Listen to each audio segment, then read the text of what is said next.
Hi, my name is Denise and welcome to my channel. This is my first ever video on my YouTube channel.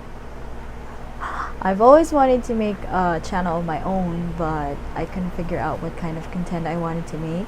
Now I realize I enjoy doing DIY projects. So today I'm finishing up a project that I started a few months ago.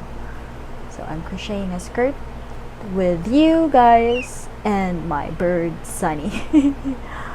So I hope you like and subscribe to my channel so you can see more of me and my bird.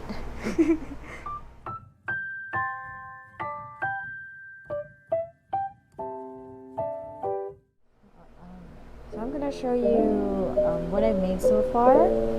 So I already made a waistband and 29 rows of double crochets. I'm already making the 30th, but I still need to make 3 more, including this one, and 3 more rows for ruffles. So that's 6 rows in total. My second video will be a tutorial on how I make the ruffles. I hope you guys watch out for that. And now, just crochet with me and let's finish up this skirt.